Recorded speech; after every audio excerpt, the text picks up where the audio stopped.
السلام عليكم ورحمة الله وبركاته. الحمد لله نحمده ونستعينه ونستغفره ونعوذ بالله من شرور أنفسنا ومن سيئات أعمالنا. من يهده الله فلا مضل له ومن يضلله فلا هادي له. أشهد أن لا إله إلا الله وحده لا شريك له وأشهد أن محمدا عبده ورسوله أما بعد. Hadirin dan hadirat yang dirahmati Allah, hadis yang berikutnya dalam bab syurutus salah ialah hadis Abi Hurairah radhiyallahu anhu. وعن أبي هريرة رضي الله عنه قال قال رسول الله صلى الله عليه وسلم ما بين المشرق والمغرب قبلة رواه الترمذي وقواه البخاري. Daripada Abi Hurairah radhiyallahu an. Hadis ini diriwayatkan oleh Imam Tirmizi dan disahihkan oleh Imam Al-Bukhari rahimahullah. Abu Hurairah meriwayatkan hadis Nabi sallallahu alaihi wasallam. Katanya qala Rasulullah sallallahu alaihi wasallam, Rasulullah bersabda, ma baina al-masyriq, antara al-masyriq, hadis ini kita baca itu sikit dah, wal maghribi, di antara timur dan barat, qiblatun, qiblat, antara timur barat qiblat. Okey. Masyriq timur, la syarqiyah, tidak ada timur. Maghrib maksud apa? Gharb, barat. Sebab tu Morocco tu, kawasan-kawasan macam Morocco, Tunisia dulu disebut sebagai Maghribi. Sekarang yang tinggal Morocco sajalah panggil Maghribi, sebab dia adalah barat daripada kedudukan di Arab. Okey. Jihah, dalam hadis ni Nabi sallallahu alaihi wasallam kata antara timur dan barat. Timur barat apa dia? Ada kiblat. Seperti mana yang saya sebut dahulu, kita semua tahu jihah ni ataupun arah ni ada berapa? Utama, utara, selatan, timur, barat. Dan satu pusingan tu, satu bulatan tu ada berapa darjah mah? Berapa? 360. 360 bahagi dengan 4 berapa? 90. Jadi satu arah 90. Sebab itu Nabi kata timur barat kiblat. Maka kalaulah kiblat itu berada di sebelah utara ataupun di sebelah barat umpamanya, ataupun di sebelah timur kita umpamanya, kan? Okey. Kalau dia berada di sebelah tersebut, di sama ada sebelah timur ataupun di sebelah barat, kalau dia berada di sebelah barat, maka utara dan selatan. Kalau kita hadap saja ke arah barat itu, katakanlah ini adalah kiblat. Ni jauh lah, bukan dekat. Kalau dekat kita kena tengok, kita kena nampak masa kita dalam Masjidil Haram umpamanya. Ni cerita kita jauh. ratus atau ribu kilo. Kalau ini dah Masjidil Haram dan dia berada di satu arah ni, tak kira lah kedudukan manusia ni bukan sama. Ada negeri yang belah ni sikit, ada belah ni sikit, tak penting. Yang penting kalau itu sini arah dia. Daripada jauh kita mungkin tidak tepat arah ni, betul tak? Tapi selagi mana kita tak lebih 45 ke sini, 45 ke sini, 45 campur 45 berapa? 90. Selagi tak lebih 45 ke kanan ataupun ke kiri, bererti kita masih menghadap ke arah tersebut. Faham tak? Kalau dah lebih dah daripada 45 daripada sasaran yang asal, kerana satu arah itu sebanyak 90, kita letak di tengahnya 45. Kalau kita dah lebih pada 45, artinya kita masuk kepada arah yang barulah. Faham maksud saya? Artinya kalau dia di arah utara, kita dah masuk ke arah timur ataupun ke arah barat. Kalau dia ke arah barat, kita telah masuk ke arah utara ataupun ke arah selatan, kerana lebih dah daripada sasaran yang tengah. Tapi kalau tak lebih, kalau dah dia kiblat ke sini, kita jauh lah, kita menghadap ke situ, masih lagi arah tak? Tak keluar daripada 45 tu, masih lagi arah tak? Masih. Kita pusing balik sini, masih. Jadi Nabi kata antara timur dan barat, kiblat. Artinya kalaulah lari sikit-sikit tu 10, 20, memang lari sikit, sana dagi jauh lari, tidaklah membatalkan salat. Itu asasnya. Taklah syaratnya kiblat tu, tapi kalau kita ada alat yang boleh ukur lebih tepat, baguslah, kerana secara asasnya agama itu sukakan kepada kesungguhan. Innallaha yuhibbu ahadan idza amila amalan an yutqinahu. Allah suka seorang apabila buat satu benda dia bersungguh, dia pergi ukur bagi tepat dengan teknologi moden yang ada, tak buat. Tapi kalau dia tak ukur, dia pergi hotel, tengok kiblat ada, semayang, lepas salat lari sikit 20, 30, dia masih lagi arah kiblat. Arah kiblat. Ini maksud daripada hadis Nabi sallallahu alaihi wasallam. Kerana lagi jauh orang itu daripada Kaabah, lagi susahlah dia nak menghadap. Sekarang tuan-tuan kata boleh guna ni, teknologi banyak. Sekarang bayangkan zaman Nabi, bayangkan zaman dulu yang orang hanya tengok bintang.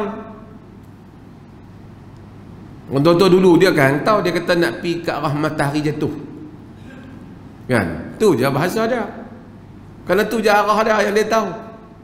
Kok mana, bukan dia sembah matahari tu, arah matahari jatuh tu, betul ya? Arah dia ada tu. Bila zaman berubah, manusia ada teknologi, tak apa manusia boleh guna. Sebab tu kita kadang-kadang nak detail bagus, tapi kalau kita tengok orang dah semayang dah menghadap dah, kita tak, nanti dulu, tunggu, aku ada satu ni alat tepatnya, tunggu sat. Tak apalah, dah arah tu dah cukup. Dah arah dah cukup. Kalau alat tu ada masa dia nak guna yang tepat untuk diri dia, bagus. Tapi tidaklah disyaratkan kena tepat.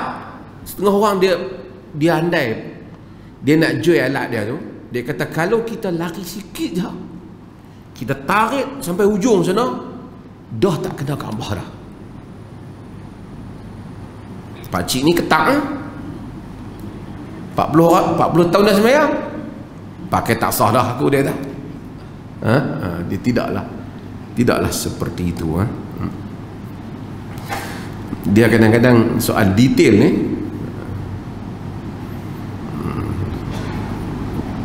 Bagus kalau kita berupaya. Kalau kita tak upaya, agama la yukallifullahu nafsan illa wus'aha. Okey. Dalilnya ialah kerana ayat dalam surah Baqarah yang kita baca tu, Allah kata fawalli wajhaka syatral masjidil haram, kata kepada Nabi, hadapkan wajahmu ke arah Masjidil Haram, bukan ke Masjidil Haram. Kalau Quran kata hadapkan wajahmu ke Masjidil Haram, habis letih kita. Tapi dia kata ke apa? Ke arah. Arah tu besar. Hampir arah tu lah. Okey. Jika satu orang, kenapa hadis ni dia letak tentang kiblat-kiblat ni? Dia nak bagi tahu bahawasanya kiblat adalah merupakan syarat bagi sah salat. Melainkan jika orang tu tidak mampu, seperti satu orang yang dia kena tangkap, umpamanya tertambat di kerusi dia, tak boleh nak menghadap. Payahlah, jarang orang kena tangkap.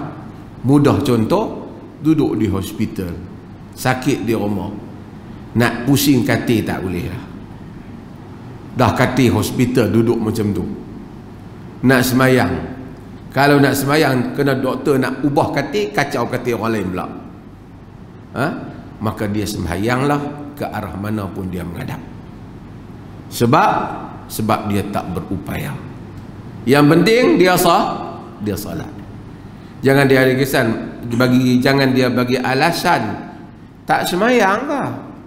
Nak sembahyang macam mana, tengok katil pun tak menghadap kiblat. Habis tu biar tak sembahyang terus. Dia salat, salat dalam keadaan. Demikian juga orang yang duduk di atas kapal terbang, dia tak boleh nak ubah. Ketika dia duduk di atas kapal terbang, maka dia solat ke arah mana yang dia mampu. Demikian juga orang yang di dalam medan peperangan, duk perang dengan musuh. Jadi musuh mungkin daripada arah ni, dia pun kena pasang sah pun arah tu. Takut dia berpusing saja, musuh datang dan akan mengambil serangan kepada mereka. Boleh juga mereka ini jika mereka tidak menghadap kiblat dalam keadaan demikian. Hadis-hadis Nabi SAW, jika kita lihat, baginda tegas ataupun baginda tegas dalam soal menghadap kiblat ketika solat fardu. Tetapi nampaknya riwayat-riwayat daripada Nabi SAW ada kelonggaran kalau solat sunat bagi mereka yang berada di atas kenderaan. Ada atas kenderaan. Hadis Amir bin Rabi'ah, itu kita baca, dia kata ra'aitun nabiyya sallallahu alaihi wasallam yusalli ala rahilati haitsu tawajjahat bih. Nabi sallallahu alaihi wasallam salat di atas kenderaannya ke arah mana pun dia menghadap. Yang ni Nabi duduk atas kuda, duduk atas unta, ke mana unta menghadap, Nabi salat. Salat apa? Walam yakun yasna'uhu fil maktubah, tapi Nabi tak buat yang tu dalam solat fardu. Maksudnya dalam solat sunat, baginda sallallahu alaihi wasallam naik kenderaan, solat sunat, tak menghadap kiblat, takbir, solat. Bila nak solat fardu, baginda turun. Nabi SAW turun. Para ulama dengan hadis-hadis ini, sekali kita akan jumpa hadis yang dia kata solat sunat pun baginda SAW masa mula menghadap kiblat. Sekali kita tengok. Tapi hadis-hadis lain secara umumnya mencerita kepada kita solat sunat ni Nabi tak menghadap kiblat kalau duduk di atas kenderaan. Melainkan kenderaan tu memang menghadap kiblat lah. Tapi kalau kenderaan menghadap ke situ, Nabi solat terus. Hadis-hadis berkaitan dengan solat sunat di atas kenderaan sekalipun tidak menghadap kiblat telah dibincangkan oleh para ulama majoriti mereka bersetuju kata solat sunat tidak, kalau atas kenderaan tidak disyaratkan menghadap kiblat. Kenderaan tu pergi mana? Mereka juga kata tidak disyaratkan kenderaan itu mesti musafir yang boleh jamak dan qasar. Buat contohlah, katalah kita pergi dekat dah. Kok mana yang dekat yang paling? Pergi Padang Besar. Naik kereta. Kereta kenderaan lah. Kan tuan-tuan pergi Padang Besar naik unta. Naik kereta. Suami kita bawa kereta, kita ada wudu, semayang sunat duha atas kereta, tak menghadap kiblat. Daripada Kangar nak sampai Padang Besar lebih kurang setengah jam lebih sikit, boleh lepas 2 rakaat 4 rakaat kita salat. Boleh ataupun tak? Boleh ataupun tak? Sebab Riau doa ba'da Nabi semayang. Boleh ataupun tak? Boleh. Boleh. Sebahagian di kalangan ulama mereka kata musafir yang qasar, tapi majoriti kata hadis ni dia sebut, dia kata Nabi ni apabila semayang atas kenderaan dia, kerana galakkan kepada orang nak semayang sunat. Kalau kita nak turun semayang menghadap kiblat, baguslah. Tapi kalau kita nak pergi, dia kata jom tak ada ni nak pergi Padang Besar lah, nak semayang duha 2 rakaat, naik semayang kereta, boleh tak? Boleh. Cuma suami dia tu kalau nak semayang fikir dulu lah, takut langgar pokok. Kan? Jadi dia yang nak solat tu pun ni mereka boleh lakukan. Kita tengok hadis yang berikutnya. Wa an Amir bin Rabi'ah radhiyallahu an. Daripada Amir bin Rabi'ah radhiyallahu an. Amir bin Rabi'ah kita dah sebut tentang dia hari itu. Amir bin Rabi'ah ni sahabat Nabi sallallahu alaihi wasallam yang merupakan antara orang Islam yang awal menganut Islam. Bahkan dia menganut Islam lebih awal daripada Umar bin Khattab radhiyallahu anhu. Cuma dia ni orang, ialah dalam sejarah ni kita kenal dia, tapi low profile sikit lah, tak banyak. Dia meninggal beberapa hari selepas pembunuhan Sayyidina Uthman bin Affan. Dia bila sampai berita Uthman dibunuh, hari Uthman dibunuh tu dia tak keluar rumah dia lah. Dia pegang hadis elok fitnah, tak mau terlibat dalam bergaduh. Pasal pembunuhan Uthman tu pening orang Islam ni terlibat. Jadi dia tak keluar, sehingga orang buat keluar dia dah mati dah. Dia tak mau keluar rumah dah. Ada beberapa sahabat yang terkenal, mereka cuba mengelak, antaranya Muhammad bin Maslamah yang tak mau terlibat dengan semua pergaduhan ini. Sebab itu kata Muhammad bin Sirin, ombak fitnah itu berlaku, puluhan ribu para sahabat masih hidup, namun tidak lebih daripada 30 orang yang terlibat. Yang lain tak mau terlibat. Tak tahu nak sokong Ali ke, nak sokong Aisyah ke, nak sokong Muawiyah, pening. Pasal sama-sama sahabat belakang. Sebab tu orang kata siapa yang lebih baik, Ali ataupun Muawiyah? Memanglah zahirnya tentulah Muawiyah. Kata hadis syair, aina syamsu min as-suraya wa aina Ali min Muawiyah. Di mana matahari dibandingkan Suraya, dan di mana Muawiyah dibandingkan Ali. Namun yang terbaik ialah siapa yang tak terlibat langsung. Belah ni pun tak, belah tu pun tak. Pasal tak tahu fitnah. Ali pun tak mau perang, Muawiyah pun tak mau perang. Munafik yang ada antara dua-duanya, antara tengah-tengah ni, yang mencetuskan pertegangan ini, salah faham politik. Demikian, terutama yang lebih sukar apabila membabitkan Aisyah dan Ali, yakni isteri Nabi, yakni menantu Nabi. Bukan lawan bertengkak mulut ni, perang. Sebab munafik yang di tengah ni mencetuskan peperangan, sehingga Ali menyangka Aisyah menyerangnya, Aisyah menyangka Ali menyerangnya, padahal kedua-duanya tidak menyerang. Maka berlakulah peperangan antara dua pasukan yang besar. Amir bin Rabi'ah, hari Osman kena bunuh tu pun dia tak keluar. Dia tak keluar. Ini munafik yang buat isu kononnya Sayyidina Osman bagi kat adik-beradik dia, kononnya Sayyidina Osman ini.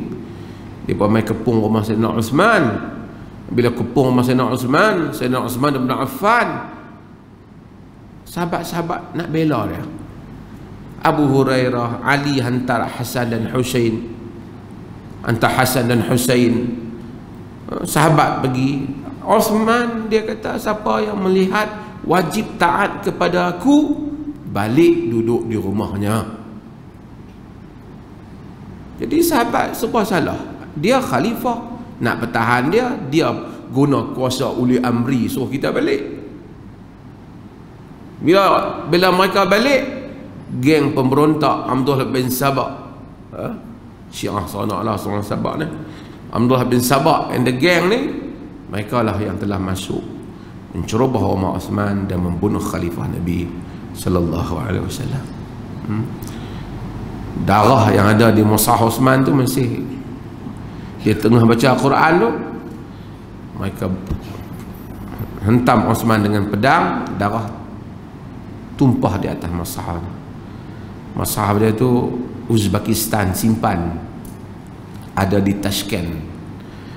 Siapa pergi Uzbekistan melawat, dia ada tempat boleh tengok. Mungkin zaman dulu kau pakai bawa sehingga pergi ke sana. Maka potong tangan jari isteri Sayyidina Osman, Nailah binti Farafisah. Jahat.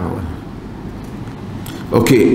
Kata dia, ra'aitu Rasulullah sallallahu alaihi wasallam yusalli ala rahilatihi haitsu tawajjahat. Tadi yang saya baca, aku melihat Rasulullah sallallahu alaihi wasallam salat di atas kenderaannya ke arah mana saja kenderaan itu mengarah, ke mana saja dia pergi.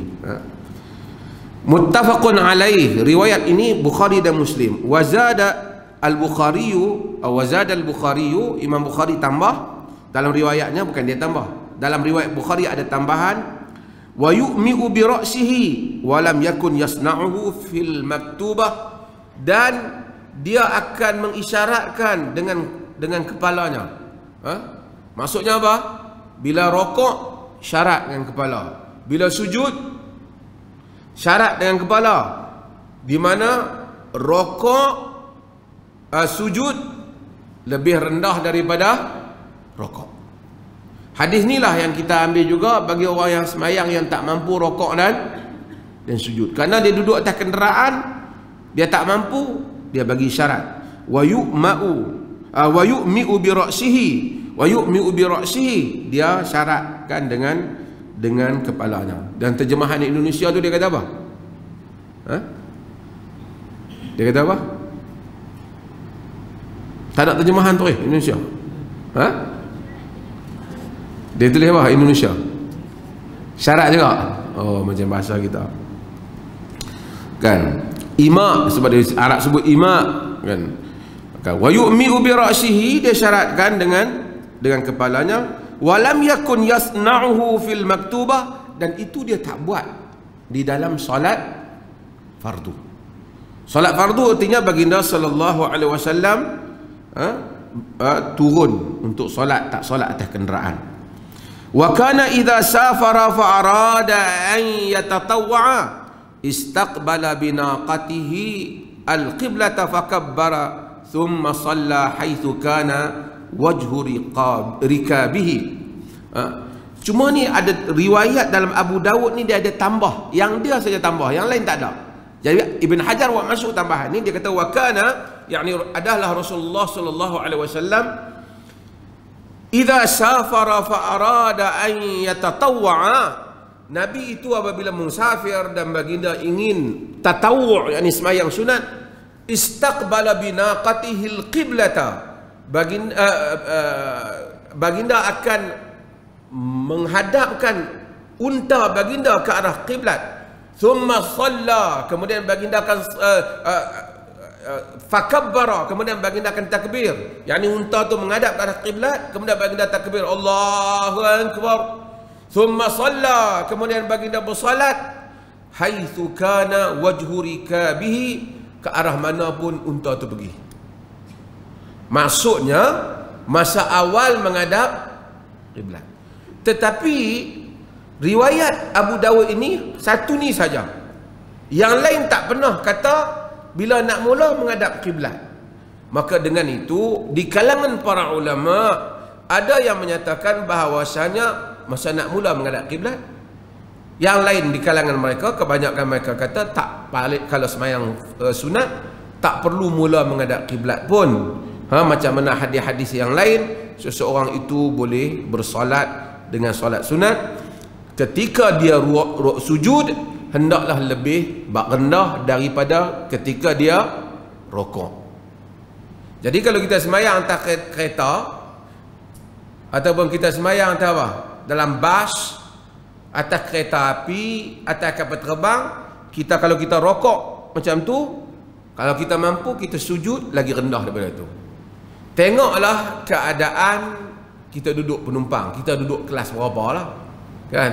Kalau kelas ekonomi nak masuk pun ruang tak berada, tapi tak perlu untuk lapik untuk sujud. Maksudnya bubuh sujud atas tempat lapik makan tu kan, meja makan kapal terbang tu tak payah. Dia hanya rendah, lebih rendah daripada rokok saja. Tapi kalau Nabi SAW solat fardu, baginda akan sembahyang elok berdiri. Sebab itu saya sebut, kalau dalam kapal terbang, kalau kita mampu berupaya untuk berdiri solat, terutama kapal terbang, siapa solat satu orang yang naik dalam kelas business atau first class, dia ada ruang lah. Ataupun dia naik macam kapal terbang Arab Saudi umpamanya, dia ada sedia surau dia, dan kita pergi ada ruang solat, maka kita solat lah pasal kita mampu untuk berdiri bagi solat fardu, sama dengan hadis Nabi sallallahu alaihi wasallam. Adapun solat sunat, kita buatlah di atas di tempat duduk kita. Katalah bulan puasa kita balik, kita bolehlah sembahyang tarawih atas tempat duduk di masa kapal terbang tu. Kalau nak sampai banyak rakaat lah kita dah. Nak sembahyang tahajud pun boleh. Kerana di atas hadis-hadis yang kita lihat, yang diriwayatkan ni. Cumanya hadis-hadis ni dia kata kalau sembahyang fardu dia turun. Kalau kita naik kereta dari sini nak pergi KL, masuk Johor, kita nak sembahyang jamak qasar Johor dengan asar di dalam kereta, boleh atau tak? Boleh atau tak? Macam mana? Baru baca. Boleh ke tak? Boleh tak? Baru yang orang abang. Boleh ke tak? Yang Nabi sembahyang atas kenderaan ni apa dia? Sunat. Jadi sembahyang fardu turun lah. Melainkan kita tak upaya turun, banjir ke, ataupun tak boleh turun ke, mereka tak bagi siapa turun tangkap pasal COVID ke, ataupun hujan lebat yang tak memungkinkan kita turun, ataupun kemalangan dalam jalan raya, kita stuck, tersangkut di tengah-tengah, maka kita boleh solat dalam kenderaan kena ada keuzuran. Jika tidak ada keuzuran sedangkan kita berupaya untuk turun, maka hendaklah kita turun, wajib kita turun bagi sembahyang fardu. Kereta kita turun, motosikal Ha? Turun. Kereta api? Ha? Ha?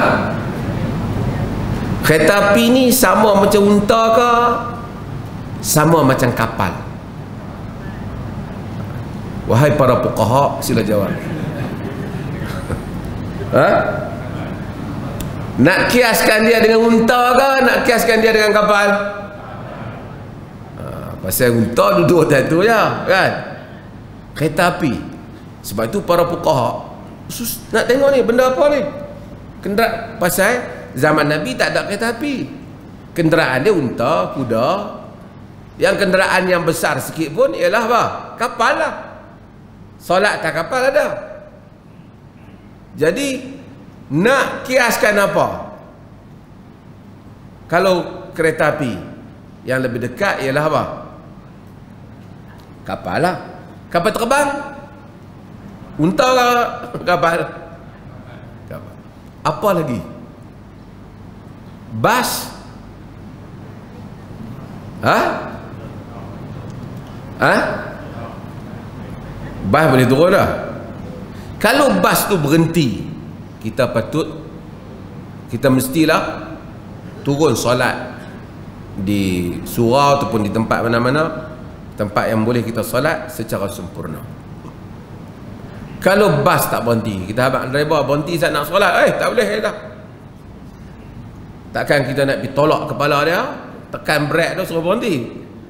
So kita solatlah dengan kadar yang mana kita berupaya untuk melakukan hal itu. Ini macam ni tuan-tuan. Tadi saya sebut sebab baca artikel saya. Hari ini ada peringkat kebangsaan ni mesyuarat pasal vaksin. Semua orang bagi pendapat vaksin ni haram, halal, macam mana, kan?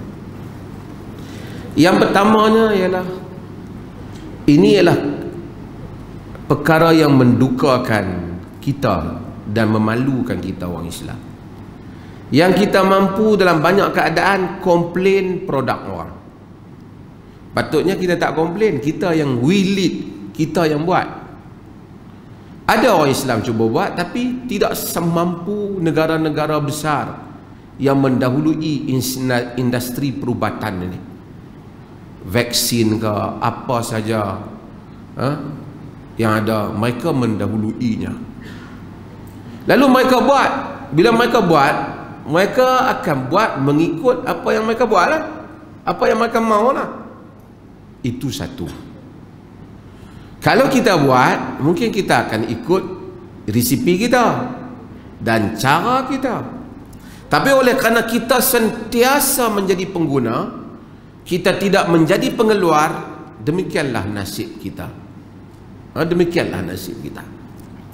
Yang kedua, fiqh Islam ini dalam keadaan yang mana kita demikian, kita patut meluaskan fiqh itu. Sekarang ni semua orang kena pakai macam ni, tutup muka ni. Kita tak tahulah sampai bila. Sebahagian orang kata COVID ni konspirasi, bukan pandemik, apa? Plandemic. Ini adalah satu perancangan WHO dunia untuk menipu kita. Tak tahulah. Tapi yang kita tengok, hak mati memang ada lah, walaupun tak kira banyak lah, jumlah tu boleh dibincangkan. Yang sakit pun ada. Yang tutup saya bukan negara kita saja, negara barat pun tutup juga, kan? Cuma adakah ada exaggeration, maksudnya angka tu dibesarkan ataupun bahaya tapi taklah sebahaya yang kita rasa, ataupun dah manusia bertambah, immunity dia bertambah naik, itu boleh dibincangkan. Tapi dia bahaya, dia mengancam, menggugat bukan ekonomi kita saja. Trump yang tolak pun dia pun kena.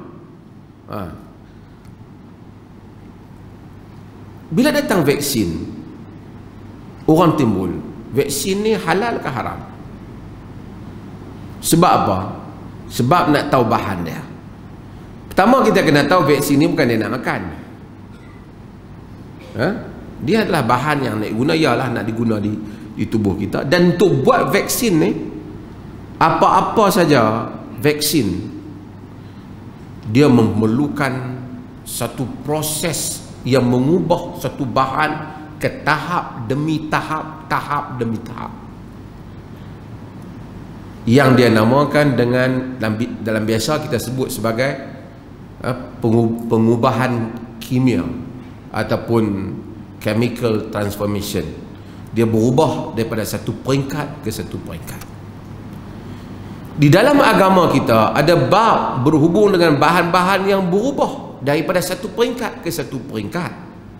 Pada satu peringkat dia hukum lain, di peringkat lain dia hukum lain. Paling mudah saya nak buat contoh kat tuan-tuan dulu pada arak dan cuka. Arak hukum dia apa? Haram. Tapi bila arak tu dah lama, kemudian dia bertukar menjadi cuka, cuka hukum apa? Halal. Nabi kata ni'mal idamul khal. Nabi tanya ada makan apa? Tak ada apa. Dia kata khal ada, cuka ada.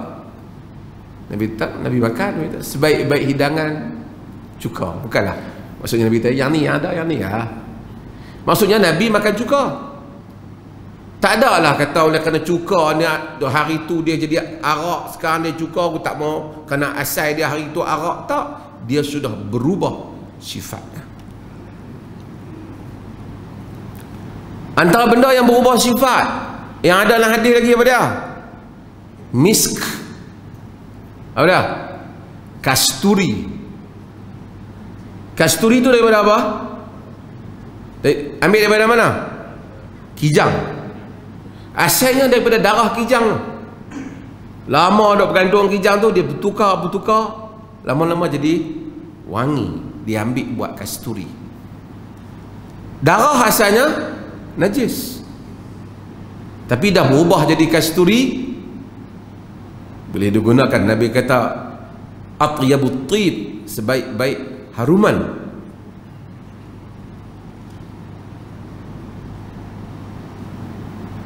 Baja najis, tuang kat pokok pisang. Pokok pisang pun basah elok je sedut baja tu. Suburlah pokok pisang tu. Lepas tu mai kawan kita tebang pokok pisang tu, ambil umbut buat gulai. Kita tak mau makan. Ni asalnya umbut najis. Buah pisang tak mau, dia membesar dengan najis. Najis tak? Najis tak? Siapa? Dia telah transform, dia telah berubah daripada najis kepada baja tu serap, dah jadi naik jadi pokok pisang. Dia telah berubah sifatnya. Apa lagi benda yang berubah? Banyak lagi lah. Bangkai binatang tu lama dah hancur, lebur, jadi tanah kembali. Tak ada dah bau bangkai apa, campur dengan tanah, debu. Kita pun tak boleh nak beza lah mana tanah mana bangkai. Kita tayamum dengan debu tu. Sah atau tak? Sah. Kerana dia telah berubah, sifat asalnya telah hilang.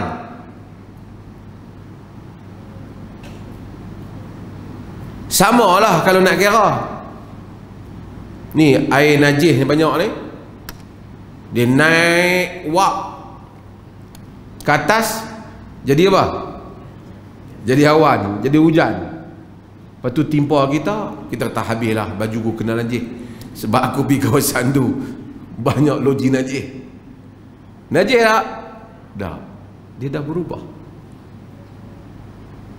Bahan yang telah berubah dari sifat asalnya tidak dikira dengan hukum yang asal, dikira dengan hukum yang baru. Hukum yang baru. Sebab tu maka dengan itu bahan-bahan yang dibuat ni, vaksin semua ni, walaupun mungkin daripada apa-apa macam-macam, tapi tadi saya tanya bahagian Kementerian Kesihatan tu yang dia daripada Putrajaya yang bagi taklimat vaksin COVID ni, dia kata tak kebanyakan bukan bahan haiwan. Tapi tak apalah, kalaupun andainya ada bahan yang najis, dia telah berubah, dah jadi yang last tu bukan dah, tak ada lagi sifat yang sebelum, dikira bahan yang akhir. Dia panggil produk akhir dia apa. Pendapat ini ialah pendapat dalam mazhab Hanafi, disokong oleh Ibn Taymiyah, Ibn Qayyim, Abu Bakar Ibn Al-Arabi, disokong oleh Sadiq Hasan Khan, disokong oleh ramai tokoh-tokoh ilmuwan. Apa-apa bahan yang berubah, ubah. Sebab itu di fatwa Eropah dia beza sikit dengan kita lah. Bab ni dia panggil apa? Bab berubah ni saya sebut panggil apa? Istihalah. Berubah. Dia bertukar. Dia ada satu panggil istihlak, satu istihalah. Istihlak ni benda, kata air kolah banyak, jatuh 3-4 titik arak. Arak tu tak beri kesan tu pada kolah tu, tak menjadi masalah. Macam najis yang masuk dalam air yang banyak, yang tidak mengubah sifat yang banyak itu, tak menjadi masalah. Bahan-bahan yang dimasukkan yang haram, yang masuk dalam satu produk yang besar, yang tak mengubah produk itu, dia sama dengan hukum ni. Bahan-bahan yang dahulunya lain, kemudian berubah jadi benda lain. Bahan aditif macam kita tengok yang EE tu, ini dibincangkan dalam fatwa Eropah. Para ulama di dalam majlis fatwa Eropah, Dr. Qaradawi ada situ, Dr. Syekh bin Bayyah ada situ, Al-Qaradaghi ada situ, ramai ada situlah, kemudian Abdul Sattar, Abdul Ghudah. Mereka memutuskan semua bahan-bahan tambahan ni, yang walaupun berasal daripada unsur yang haram, tapi kalau telah mengalami satu proses perubahan sehingga berbeza dah dengan tabiat, dengan sifatnya yang asal, dihukum boleh. Satu. So itulah pendapat saya bagi tadi pun, saya rasa ramai pun setuju pendapat tu. Asalnya benda ni kalau dah berubah boleh. Cumanya kalau ada hak satu ni memang daripada bahan asal lagi halal, yang ni yang ada daripada bahan asal ni haram tapi dah berubah dah sifat dia, dah jadi bahan lain dah, kita utamakanlah yang halal daripada awal ni. Tapi dalam keadaan dunia sekarang dan keadaan kita pun tak buat, duk tunggu dia ni memerlukan, kita gunakanlah keluasan fiqh ini untuk membolehkan orang dapat perawatan. Tak payahlah duk bawa fiqh yang ini berhati-hati. Nak berhati-hati, awak berhati-hati sendiri, tak payah ambil. Tapi negara yang menguruskan rakyat yang berjuta-juta, yang membabitkan dana yang banyak, mesti mengambil taisir fiqh yang lebih mudah. Lepas tu kalau mai satu orang tu, orang nak cucuk dia vaksin, dia seorang tak mau, tak apa saya, dia tak mau, dia punya hal, tapi dengan syarat dia jangan bagi berjangkit dengan orang lain pula. Dia jangan bagi. Kalau dia tak mau, lepas tak apa, saya tak apa, tak payah cucuk saya nak pergi duduk satu pulau, saya beli saya seorang duduk situ, ada apa? Pergi ya? Tapi masalah bila tak mau, duk pergi balik bersembang kat kampung, main masjid, main apa, orang lain pakai kena, tak boleh lah. Dengan itu, ini fiqh. Dalam soal ibadat kita strict dengan Allah Ta'ala. Dalam soal urusan kehidupan, agama ada keluasan dia untuk membolehkan manusia terus hidup dengan keadaan-keadaannya. Cumanya bila cop halal, tadi saya sebut dah, dia kata kalau macam tu tak memenuhi standard halal Malaysia. Standard halal satu hal, itu cop. Tak semesti yang ada cop halal itu, yang tak ada cop halal itu tak halal. Kedai Mak Minah tepi jalan, kita tanya Mak Minah, Ada cop jakim tak? Tak ada lah. Oh, Mak Minah tak tahu cop jakim apa dia. Duk goreng ayam daripada dulu 20 tahun lah. Siapa tak pernah duk tanya, mai tanya. Halal lah kena Mak Minah tu. Halal cop jakim tak ada. Cop jakim ni untuk urusan standard. Dia nak pergi bubuh, nak pasti kalau hotel tu dia syarat. Hak mana sebab tu saya kata cop yang mereka bagi halal tu kita yakin halal lah. Tapi yang mereka tak bagi halal tu belum tentu haram. Tapi bila you nak pohon cop, syarikat, pihak yang nak menguruskan, termasuk Ustaz Afiq kita ni semua ni, dia nak kena tengok benda tu bagi elok atau tidak, orang boleh tipu dekat tengah jalan. Jadi dia nak kena ada satu kaedah. Itu soal pengurusan, bukan soal halal haram, soal memperolehi cop yang boleh digunakan oleh perdagangan, perniagaan dan seumpama. Azan.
Apa hukum sengaja tinggal solat kerana ada majlis kemudian qada pada waktu lain? Sengaja meninggalkan solat adalah hukumnya haram dan termasuk di dalam dosa besar. Jika dia meninggalkan kerana ada majlis yang majlis itu dia tak boleh, tidak mesti ada di dalamnya. Umpamanya seperti majlis-majlis yang membabitkan kepentingan orang Islam, orang yang duduk di negeri-negeri bukan Islam khususnya. Kalau mereka tak ada peraturan solat tak solat, mereka kena hadir untuk memperkatakan ataupun mempertahankan kepentingan orang Islam. Ataupun dia kena terlibat dengan satu perbahasan yang mana dia tak sempat tadi nak solat zuhur umpamanya, dia dah datang ke perbahasan tu, kalau dia tak sertai akan menyebabkan ada perkara kepentingan umat Islam yang lain, yang mungkin kepentingan pejabat dia ke apa yang dia mewakilinya, dia tak dapat tunaikan. Dalam keadaan yang begitu, termasuk juga misalnya peperiksaan, dia kena pergi hadir peperiksaan. Peperiksaan tu dia tak kira dia waktu time maghrib umpamanya, dia start periksa pukul 7, pukul 9 baru habis. Kalau keadaan demikian, dia boleh melakukan jamak, tetapi tidak qasar jika dia tidak bermusafir. Jika tidak, sekadar majlis nak bersembang, pi kenuri, tak mau buka pasal sanggui mahal kalau, ataupun pasal kan pi solek di muka tu terlebih ke, ini tidak termasuk di dalam pengecualian itu. Inna salata kanat 'alal mu'minin kitaban mawquta. Semayang itu merupakan satu ketetapan yang berdasarkan kepada waktu ya.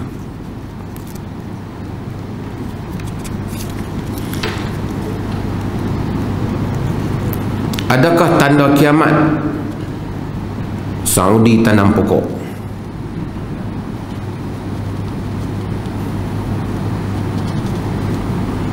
Tapi negeri Arab banyak pokok lah. Tidak ada larangan untuk satu orang tanam pokok, bahkan bagus dia tanam pokok. Cumanya adakah dia merupakan tanda kiamat? Di dalam hadis yang diriwayatkan oleh Imam Muslim, Nabi SAW kata, la taqumu sa'atu hatta ta'udu ardil arab hatta ta'uda ardul arab murujan wa anhara. La taqumu sa'ah, tidak akan berlaku kiamat hatta ta'uda ardul arabi murujan wa anhara. Tidak akan berlaku kiamat sehinggalah tanah Arab kembali menjadi kebun-kebun dan sungai-sungai. Bila kita tengok perkataan hatta ta'uda, sehingga kembali menjadi, seakan memberi isyarat dulu ni mungkin dah kebun dan sungai dah, dia hanya kembali balik ya jadi. Artinya, dan ini juga hadis ni, apabila orang buat kajian di padang pasir, orang korek, ada banyak dahan-dahan pokok-pokok yang dulu yang menunjukkan dulu ada pokok, ada kebun.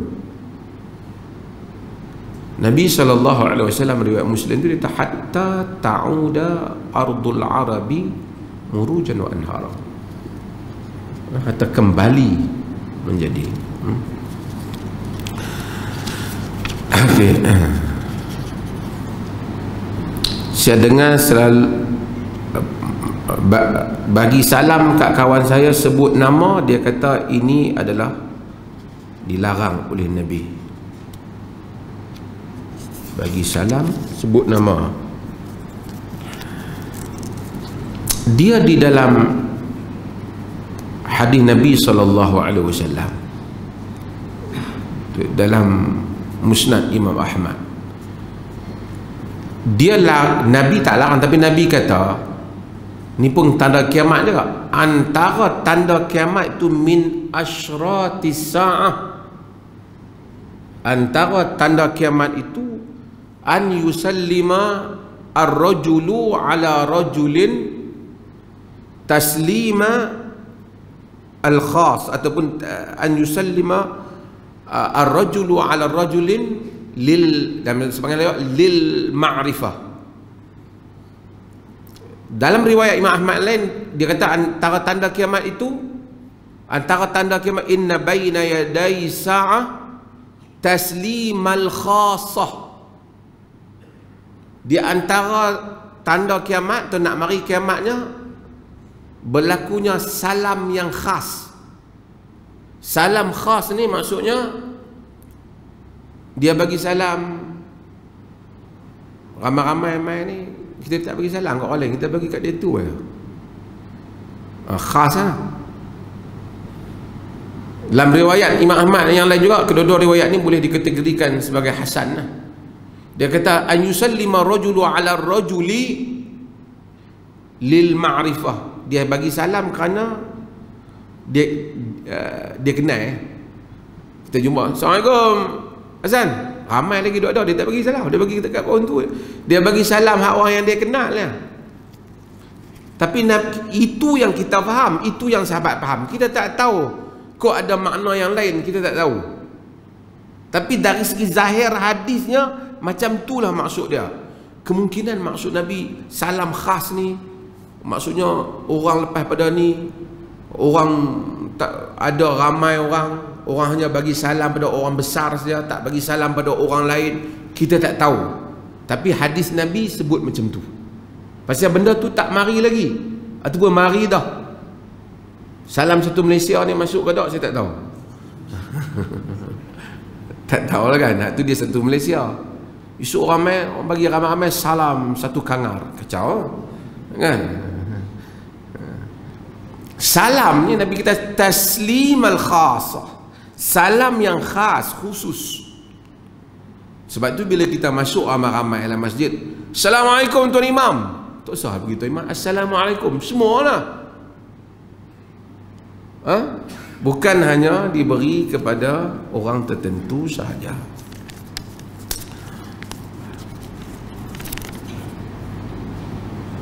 Apa ni? Ini ada cerita apa selebriti apa rogol apa ni, yang ni saya tak minat nak jawab. Yang kedua ni, saya ada terbaca dalam page FB, dia baca FB pun dia abang sini, dalam kalangan yang pejuang sunnah, akan tetapi merendah-rendahkan, bahkan menyatakan orang yang menggunakan tasbih sebagai alat untuk berzikir seperti pengikut ajaran Buddha. Sedangkan perkara tu khilaf di kalangan ulama. Tuan-tuan, guna tasbih ni, misbah ni, guna tasbih ni, biji tasbih lah, tasbih, biji tasbih, perkara yang khilaf di kalangan ulama. Dia tidak boleh kita jazam bahawasanya itu haram, tak boleh. Sebab tujuannya nak kira. Memang ada hadis Nabi yang selalu kita baca tentang Nabi SAW ajar kira dengan jari. Untuk 33 dengan jari lah. Tapi mungkin satu orang itu dia ilzamkan diri dia, sehari ni aku nak istighfar 1000 kali untuk diri dia umpamanya, ataupun nak istighfar 700 kali. Jadi dia nak kira dengan sini, dengan jari, mungkin dia tak boleh ingat dengan baik. Jadi dia kira dengan apa? Tasbih. Mungkin biji tasbih, ataupun dia kira dengan alat hak moden sekarang ni. Ini semua tidak menjadi masalah, kerana di kalangan para salaf juga mereka ada yang mengira zikir mereka dengan menggunakan biji kurma dan seumpamanya untuk tujuan mengilzamkan, mendisiplinkan diri mereka. Maka dengan itu Syekhul Islam Ibn Taymiyah rahimahullah menyatakan benda ni hasan, okey, bagus, tak ada masalah, kerana dia bukan dia bukan zikir, dia alat nak memboleh, nak pakai biji tasbih pun boleh, kiraan elektronik pun boleh, tanda diretas satu-satu pun boleh untuk satu orang. Mungkin akan ada orang kata, oh, kenapa nak 700? Nabi tak kata 700. Dia tak kata Nabi kata 700. 700 untuk diri dia. Yang dia ilzamkan diri dia supaya dia tak maulah kurang daripada kemarin. Mungkin kemarin dah 600, hari ini dia nak lagi tingkat amalan dia 700. Lagi banyak seseorang itu berzikir, lagi bagus. Maka tidak menjadi isu sesiapa yang menggunakan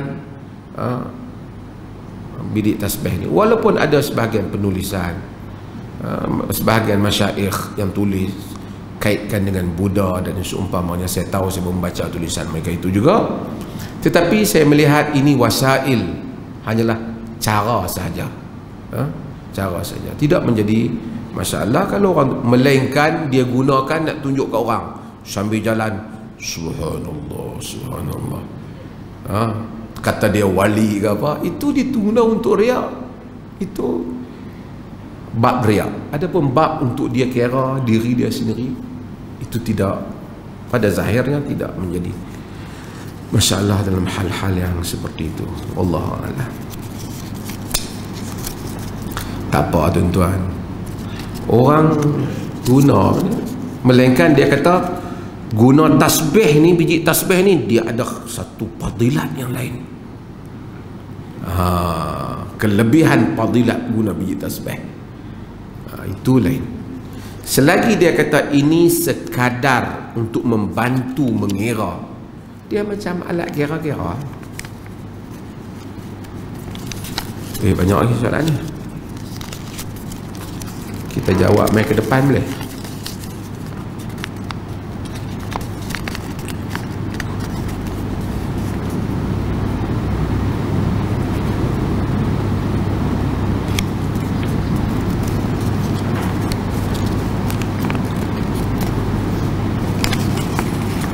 Ini tentang panjang ni. Itu saya jawab dah separuh ni. Dah jawab dah bab ni, tentang gugurkan kandungan ni. Peringat ke depan ni saya akan jawab. Tidak saya jadi drag lagi panjang. Saya tinggal 2-3 minit ni.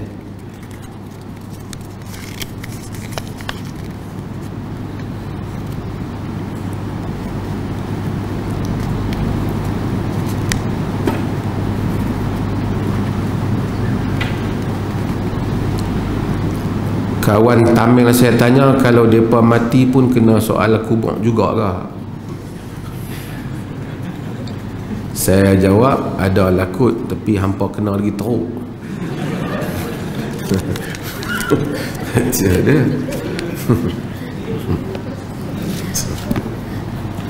Jangan sebut kawan Tamil. Tamil tu bukan agama.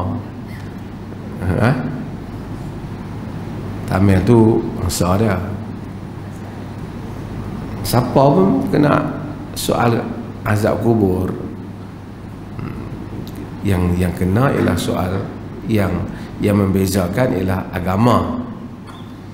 Kalau dia maksudkan dia tu Hindu ke apa, bagi tahulah. Pada kepercayaan kita secara umumnya, manusia akan diazab di kubur ini seperti mana Al-Quran menceritakan ahli Fir'aun juga kena. Tentulah orang lain juga kena.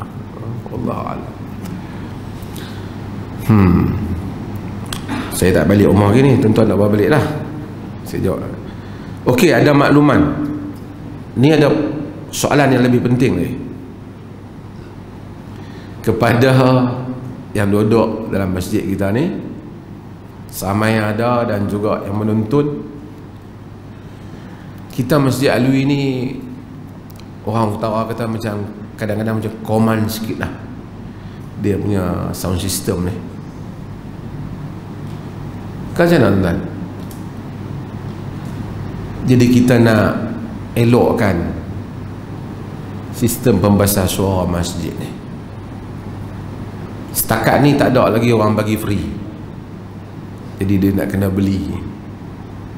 Jadi kita melancarkan tabung infak sistem pembesar suara masjid bagi mereka yang mana berada di dalam masjid ni boleh bubuh secara langsung.